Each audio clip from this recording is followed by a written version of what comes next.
Welcome back to another Wednesday on the Pagan Perspective. I'm your Wednesday host, Yaka, and this week we have been talking about protecting ourselves magically and negative consequences. So the topic is listed below if you want to read it in depth, but basically our viewer writes in about having observed certain parts of the community that seem to be uncomfortable or fearful about protecting themselves magically because they're concerned that the law of threefold return might return towards them in a negative way, that might have negative consequences, or that they will somehow get in the way of the law of threefold return happening for the people who are performing the negativity towards them. So, to talk about that, I wanted to talk about what I think magic itself is and the law of threefold return. So, I think that magic is intentionally influencing our relationship with self and the world. And another way of expressing this, which is one that I quite like and you'll find quite a bit online, is the art of changing consciousness at will. So I think in a lot of ways, the law of threefold return is just another way of expressing that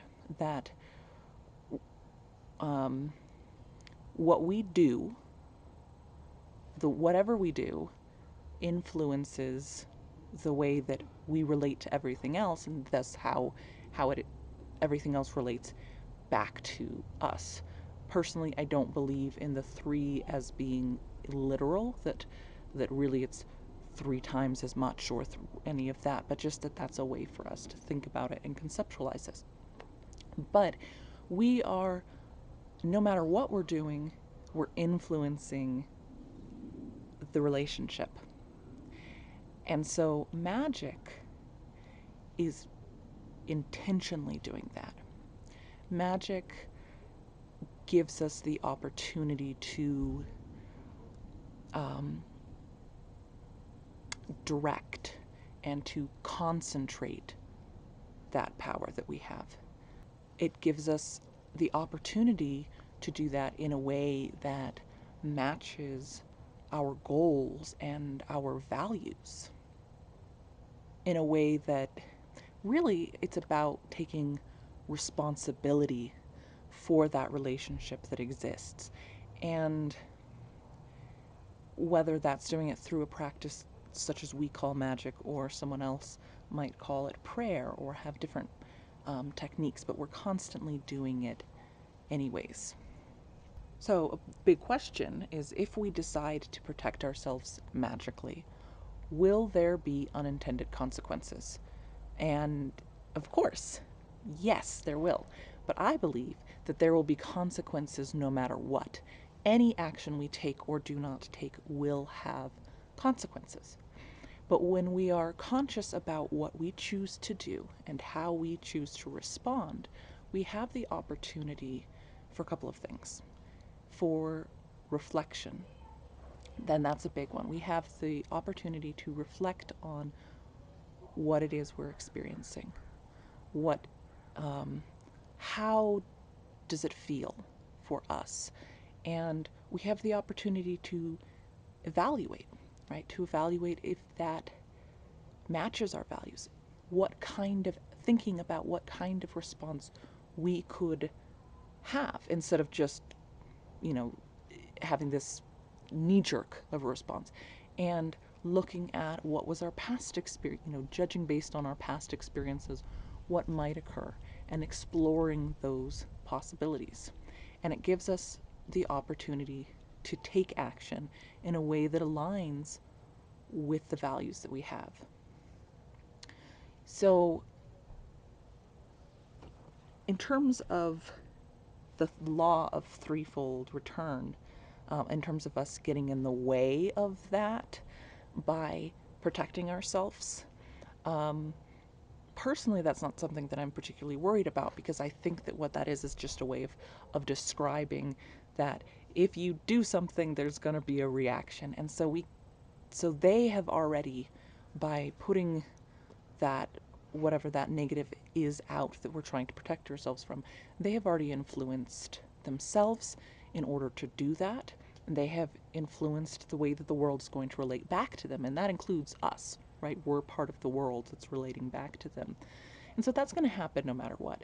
But we can choose to protect ourselves. And if that fits with what our beliefs and our values and goals are, and I talk about goals, for instance, a goal of mine is to have a happy life and to not be stressed, right? So that's an important goal, and I'm going to, any magic that I do is going to exist within the context of that goal. So if they're getting in the way of that, I would like to protect myself. So I don't think that that's a concern that somehow our actions would mitigate it, because I don't think it really works that way.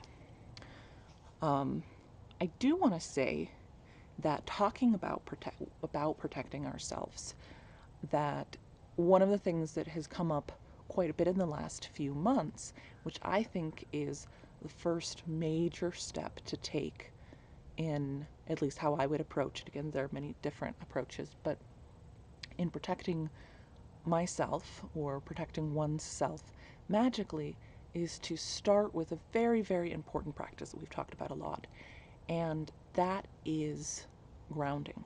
And grounding is one of the most potent tools that we have for empowering ourselves. And the reason why it would be important in a situation where we might want to protect ourselves magically, when we're in a situation where somebody is throwing real nasty energy around the room, or we feel like somebody is really targeting us, or something like that, is that it allows us to step back from that reactionary place. And it allows us to, again, be able to respond from the place that we want to be responding. So it's sort of taking our power back and responsibility back for ourselves. So I do have a recent video on my personal channel where I talk a little bit more in depth about creating a grounding practice that is in the moment, that it's a how do you do it quickly, how do you take it from these beautiful long meditations that we have to ground into the moment of conflict that's going on, or the stressful moment. So I will put, if I can figure out how to make these cards work, I'll put it in the cards, but I'll also put a link in the description below. And that video actually came from a comment here that someone asked on one of these videos. So again, we will always really appreciate the awesome interaction that you guys have with us. So I think that whatever the method of protection that we choose magically to use, whether that is a shielding visualization or spell, or maybe choosing to work more with the imagery of the flow of water, or Aikido, the bending of the brush to let the energy pass through and over and not harm us, that whatever that resilience is that we're looking for, that the grounding is just such an important first step. I think that's, that really covers what I wanted to in this video. This was an awesome topic, and I think it's one that's really important to come back to, about that protection and what magic is, and all of that. So I'm grateful that we got to talk about that this week, and I'd love to hear your thoughts in the comments. So until next week, take care.